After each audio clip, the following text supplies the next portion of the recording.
Earlier today, we had a historic decision from the Supreme Court of the United States striking down and dismantling affirmative action in higher education. But does it go further than that? Let's bring in the senior legal fellow at Heritage Foundation, Giancarlo Canaparo. All right. Well, first, let's start with the decision itself. What exactly did SCOTUS tell us today? Sure. So today, the Supreme Court said that universities cannot racially balance their student bodies the way they have been doing for so many years. They grounded their decision in the Equal Protection Clause, which stands for the absolute equality of all people before the laws. So universities will not be able to racially balance their student bodies. They will not be able to rely on racial stereotypes to give demerits and benefits to certain students. That age, at least as a matter of the law, is over. And this applied to, there were two decisions here having to do with Harvard, which is at least nominally a private university, and University of North Carolina, a public university. And the decision was the same for both institutions? That's correct. Neither institutions are now permitted to use race to balance their student bodies. Now, the Supreme Court said that you may consider in an application, an individual's application, and on an individual basis, whether, say, suffering racial discrimination has cultivated in a particular applicant the benefits or the virtues of resilience and overcoming hardship. But you can't just use race to balance your student bodies, and you can't use stereotypes about races to claim some benefit of diversity. Right.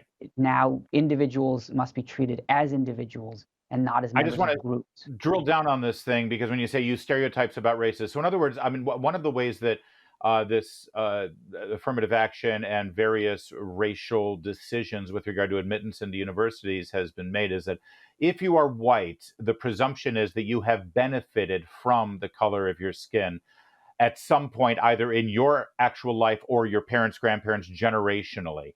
Even if you're poor and coming from Appalachia, you're white, so therefore you had privilege. Is that the kind of stereotype they're talking about? That's one of them. In fact, what Harvard did was even worse. Harvard looked at Asian students and realized that because Asian students tend to do very well academically, they would be what Harvard called overrepresented at Harvard. So what Harvard did is said on a systematic basis that Asians lack leadership skills, they lack charisma, they lack diligence, and they lack other interpersonal skills. Hold on. So that they Harvard sit. said that? Yes, Harvard said that's that? yeah, that's how Harvard reduced the amount of Boy, Asians that otherwise would be that's admitted one by. racist college up there in Boston. Right, and that is, that is one of the great problems underlying affirmative action programs is that they are deep down racist. There's no such thing as benign discrimination.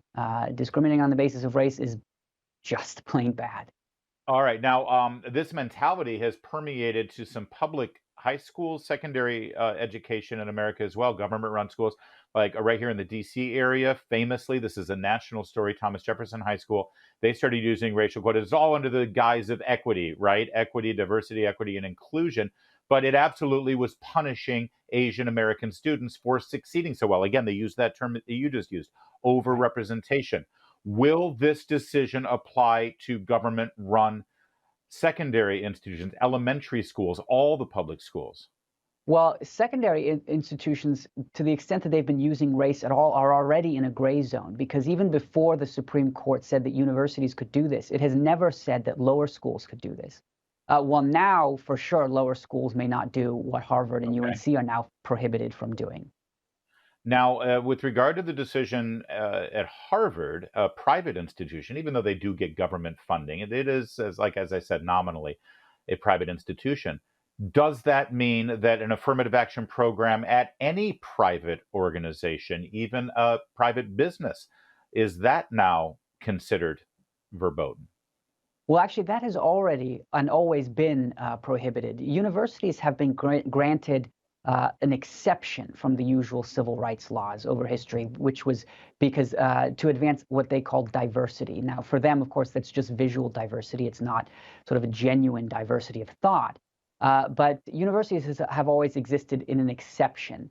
Now what the Supreme Court has said essentially is that they don't get the exception. But employers have never been allowed to discriminate on the basis of race for diversity or anything like that. Now, many of them do anyway, and I think that they think that the risk of getting sued is just sort of a cost of virtue signaling. But maybe this decision, if it has any effect on employers, will be to embolden people to sue their employers when they discriminate on the basis of race. And I'm sure the same applies in government. But as you said, theoretically, this has been off limits, but it hasn't been. We see it in practice all the time. For crying out loud, the President of the United States, when he was choosing a running mate, said, I don't know who it's going to be, but I know it's going to be a black woman. I mean, isn't that discrimination? Right, it is. And what this shows us is that that desire to discriminate ostensibly for good or benign purposes is really something of a religion among the left at the moment. And they're not going to give it up. They're going to keep fighting it. So, this Supreme Court case is only the beginning. It is not by any means the end of the fight for absolute equality. Reading from Justice Thomas's decision here, his concurrent decision, he said, and I'm quoting him, those policies fly in the face of our colorblind Constitution and our nation's equality ideal. In short, they are plainly and boldly unconstitutional. These days, if you say we want a colorblind society, we want, as I quoted at the beginning of this segment, Martin Luther King's dream to be judged by our character and our principles and our values and who we are, not on the color of our skin, that's considered racist today based on the Ibram X. Kendi definition of racism. Have we turned the corner on that? Have we put that in the rearview mirror now? Well, as far as the Supreme Court is concerned, yes. As far as a significant segment of the population is concerned, no. I mean, what Martin Luther King Jr. said at the time was a radical proposition. Now, that is a conservative proposition. And it is still, as much as it was then, it is still today worth fighting for. All right. So what could happen here? I've seen some people commenting saying, don't underestimate the left's ability to push their agenda and push this law as far as they want. In other words, first, might we see some states basically ignore this and say, screw it, we're going to do what we want. Let's see, let the chips fall where they may. Or will they just throw out all standards and make it? I hear this all the time.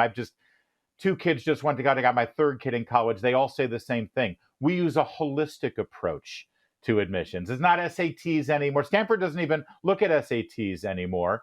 It's not about GPA. It's a holistic approach. And when it's holistic, you don't really define what it is. And so they're going to do it without actually saying they're doing it. That is the next big trouble or challenge will be proving that universities are still doing it. Many still will. They will find other ways to do it. Now, they may not, like Harvard did, they're not going to discriminate against Asians systematically. What they'll do instead now is give advantages to zip codes and high schools where they know that a high proportion of the races they like can be found, and they'll give disadvantages to zip codes and high schools where the races they don't like can be found. That's what they're going to do. And to some extent, they will probably desystematize some of their admissions processes. So there will be a sort of conscious parallelism to giving certain races an advantage in admissions, but they won't say so explicitly. So the challenge will be proving going forward that universities are still doing this. And I'm quite confident that many still will. So the next step is to continue to bring lawsuits when we suspect that universities are doing this, and for state legislators to enact sunshine laws so that the public can see how their public universities operate and how their admissions processes work. Very quick exit question here, Giancarlo. I'm out of time, but it's an important question to ask. Had Hillary Clinton won the election in 2016 for president, would this decision have come through today? Oh, certainly not. We would be descending deep down the Kendi rabbit hole. Discrimination would be the only way to cure historic discrimination. It would be a very dark day for racial equality. And Roe v. Wade would still be the law of the land 1 year later. It's good to acknowledge that, too. Thanks for joining us. There's more to come on O'Connor tonight on a big news night. Keep it here. It's Salem News Channel.